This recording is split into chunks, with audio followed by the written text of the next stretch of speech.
Unknown 9 Awakening is, contrary to popular belief, an actual real-life video game. I say this because, based on SteamDB, this very recording is likely to garner more views than Unknown 9 has players. And this channel sucks. And U9, and yes, I refuse to do this product the courtesy of repeating its full government title, is an action game released on October 18th, 2024. Published by Bandai Namco Entertainment America and developed by Reflector Entertainment, who are about as known as that third Hemsworth brother. What's his name?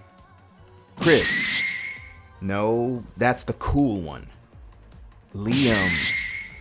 No, that's the one we forget because we're too busy remembering Chris. Anyway, the third one. That one's more forgettable than the forgettable one.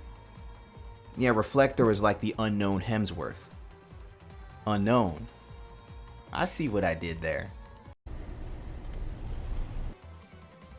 U9, see, I was serious about that name thing, is available only in a standard edition. Seems Reflector is somewhat modest.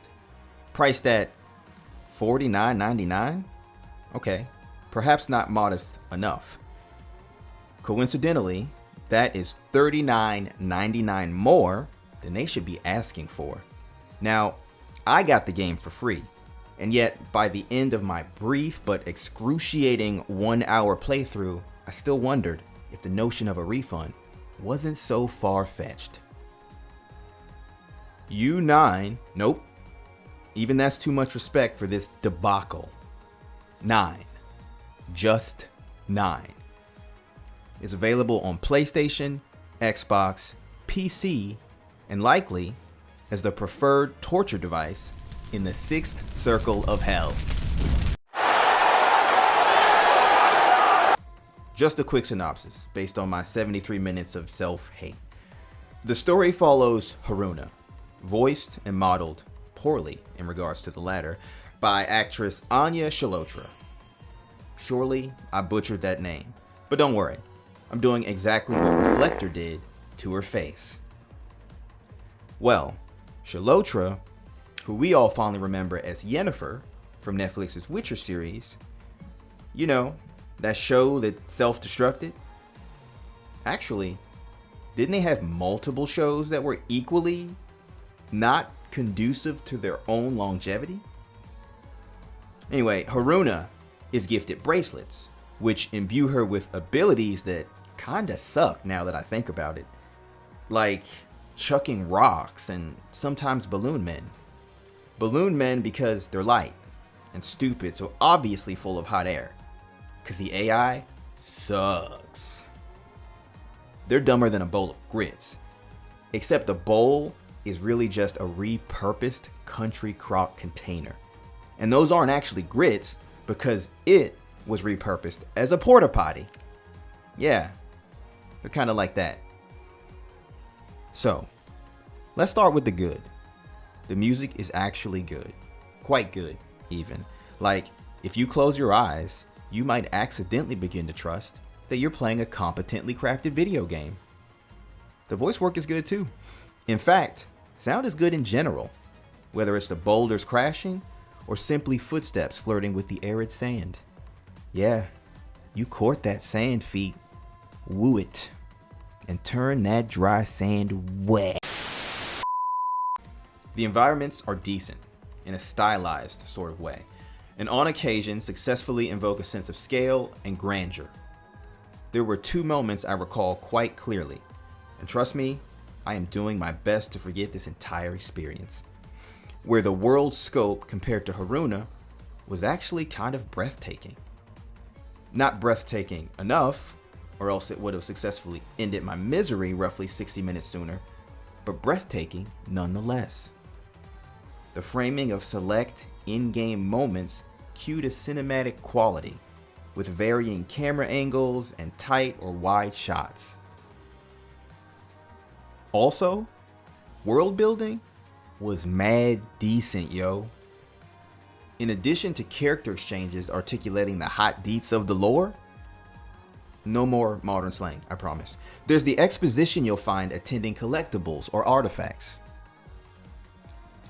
Now, on to the bad. Yep, that was all the good, and believe me, I did my darndest to bloat it. The visuals are mediocre, and that's putting it kindly.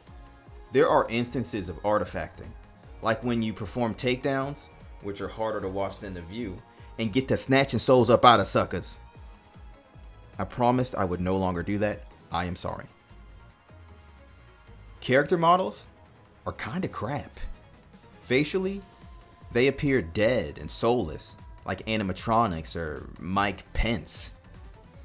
They did Anya Chalotra zero justice, because her character's low-key ugly, which kinda makes sense, but kinda doesn't, you know?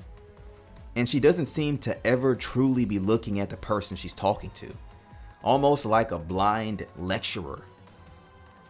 Fallen enemies lay in awkward poses, stiff as that sock you don't use for feet, with their eyes open like those dolls your kid left in their original box under the Christmas tree when you thought you were doing something by getting her that variety pack, but she only took the white dolls upstairs and left the thick or brown ones downstairs. What were we talking about again? Why are you the way that you are? Right, graphics. Lighting is sometimes weird, primarily in enclosed spaces, and unless I was mentally AFK for like 3 seconds, the game never clearly pointed out which icon on the UI represented AM energy. In fact, I don't think it ever explained what AM energy was or why they named it something stupid like AM. There is an awkward pause after squeezing through a tight space. This traversal I internally coined crevice crawling also occurred a lot. Like as redundantly as me saying a lot twice. Or like when people say, I'm feeling some type of way, instead of just saying how they feel. I'm kind of retarded. The strength of dialogue and progress does not change based on the speaker's distance from the listener. It plays clearly, always, like the remarks of that one ex-coworker that told you were sensitive and annoying, but she's wrong, because you are not sensitive.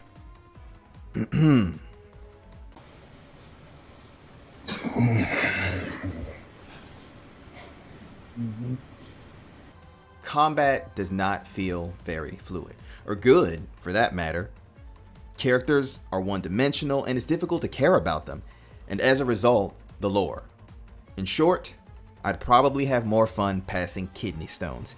And this is only a first impressions video because I could not hate myself enough to actually finish the game, but I still wanted to farm content from it, so here we are.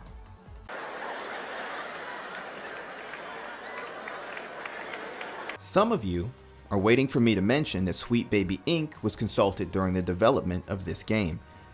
I'm not sure if that's the case, only because I am reluctant to exhaust additional brain cells on what is surely a fragment of Voldemort that Harry wasn't privy to. But if SBI is affiliated, does it really matter all that much? They helped with Spider-Man 2, Alan Wake 2, and God of War Ragnarok, which was basically God of War 2, right? They've messed with more 2s than a Plenty of Fish user. Point being, those games were great. This one is just fundamentally a bad game. So, are your feelings about this game still unknown? Is your mind awakening interest or repulsion? And if you had to answer in German the question of whether or not you should play this game, what would your answer be? I think you know.